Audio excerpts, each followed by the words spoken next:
Pemimpin PKM, Chin Peng, yang mengambil alih dari Lloyd Tech yang menghilangkan diri dengan sejumlah wang, telah melancarkan keganasan mulai pertengahan tahun 1948. Mereka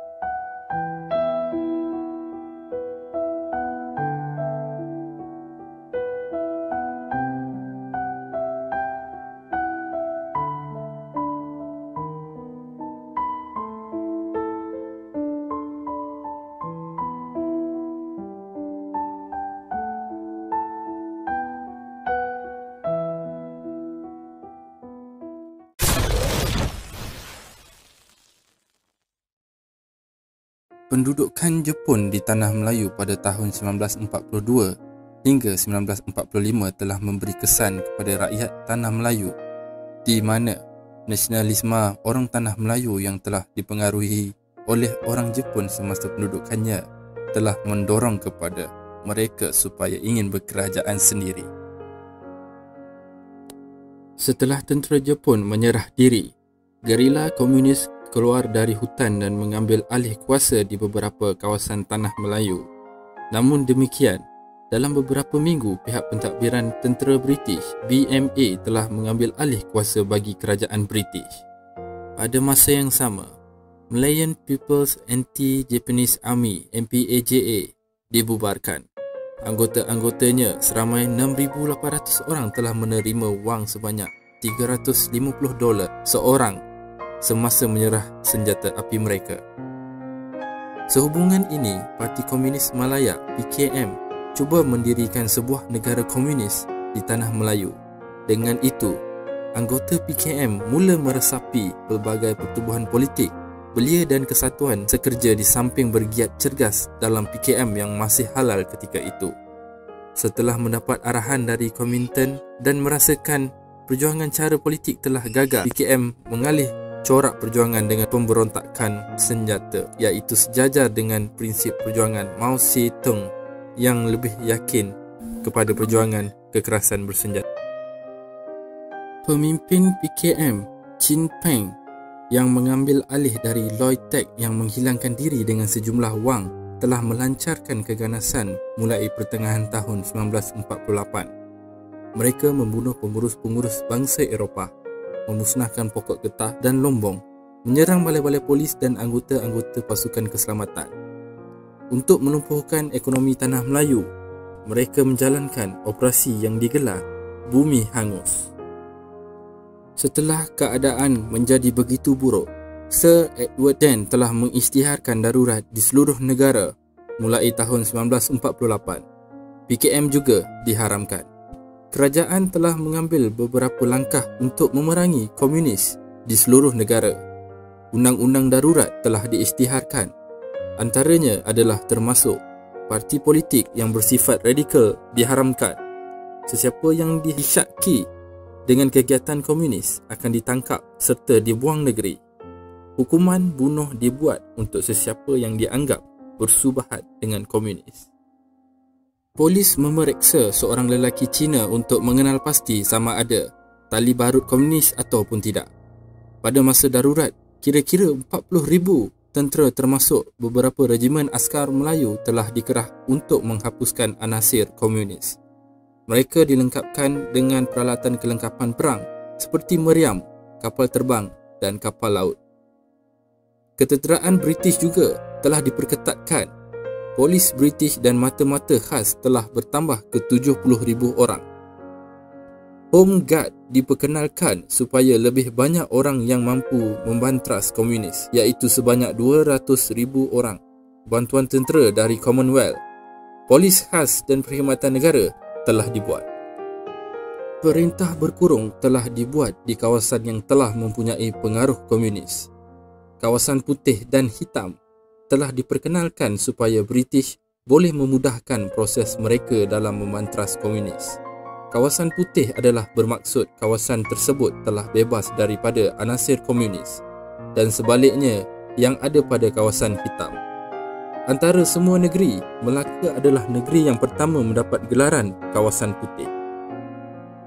Sekatan jalan raya dan kawalan kampung telah dibuat oleh Home Guard di kawasan yang mungkin sebagai kawasan yang mempunyai pengaruh komunis. Dengan itu, mereka boleh menyemak sesiapa sahaja dan juga berhak merampas barang yang mereka ada. Kad pengenalan diwajibkan supaya mereka boleh menangkap sesiapa sahaja yang tidak ada kad pengenalan.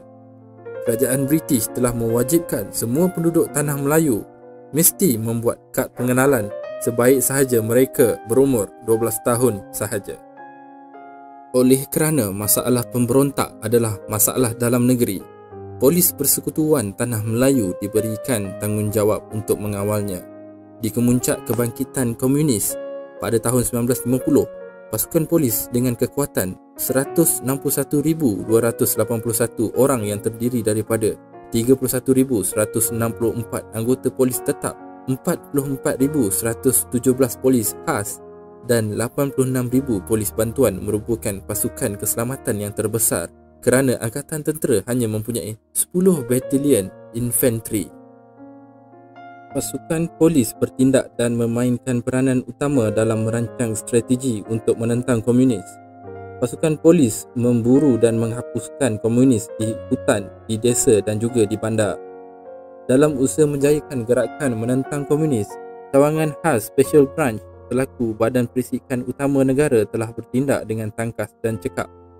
Pihak polis juga memainkan peranan yang penting dalam menjayakan perang saraf terhadap komunis. Peranan pasukan polis dalam masa darurat adalah amat jelas jika dilihat pada jumlah anggotanya yang terkorban, iaitu seramai 1,346 berbanding dengan pasukan keselamatan yang lain hanya 519 sahaja. Setelah merasakan dirinya begitu lemah, PKM mengundurkan saki-baki tenteranya ke kawasan sepadan Persekutuan Tanah Melayu, Thailand. Dari sana, PKM berusaha mengumpulkan dan memulihkan semula kekuatannya. Sir Harold Briggs juga melancarkan rancangan Briggs untuk memantras komunis. Rancangannya adalah termasuk penempatan semula orang Cina. Ini adalah kerana sebahagian besar daripada ahli PKM adalah orang Cina, dan banyak orang Cina telah tinggal di kawasan setinggan semasa pendudukan Jepun. Dengan kawalan dari orang Cina, jadi masalah untuk memantras komunis adalah lebih senang. Kampung baru telah diperkenalkan. Kampung telah dibina di bahagian kawasan baru yang dipilih adalah dibuat untuk menempatkan orang Cina. Pasukan Home Guards yang juga terdiri daripada wanita sedang berlatih menggunakan senjata. Langkah ini sangat penting kerana kawasan setinggan penduduk Cina dianggap sebagai sarang untuk PKM dan tempat PKM untuk mendapatkan maklumat serta makanan. Dengan setiap kampung baru yang dikawal oleh Home Guards, jadi peluang untuk PKM dan Min Yuan, pengintip PKM, untuk memberi maklumat dan barang keperluan kepada PKM yang melancarkan serangan gerila tipis. Meskipun pasukan keselamatan telah diperkuatkan, namun tindakan ketenteraan secara langsung untuk menghapuskan komunis kurang berjaya. Ini kerana kumpulan komunis tidak bertempur secara berdepan, tetapi mereka menjalankan tindakan secara gerila. Terdapat juga kumpulan yang membantu dan memberi sokongan kepada Parti Komunis Malaya, iaitu Min Yuan. Undang-undang darurat telah ditamatkan pada 31 Julai 1960. Dalam tempoh 12 tahun perintah darurat dilaksanakan, kira-kira 110,000 nyawa terkorban, termasuk 2,500 orang awam. Bagi menangani ancaman komunis, pihak British telah melaksanakan beberapa dasar, iaitu pembahagian daerah iaitu kepada kawasan putih dan kawasan hitam, memindahkan setinggan berhampiran hutan ke kawasan selamat terlindung daripada peras ugut pengganas dalam rancangan yang dikenali sebagai Kampung Baru. Pengenalan sistem kad pengenalan bagi memudahkan seseorang itu dikenal pasti. Menggunakan pengangkutan udara bagi membawa tentera bagi menggempur pengganas.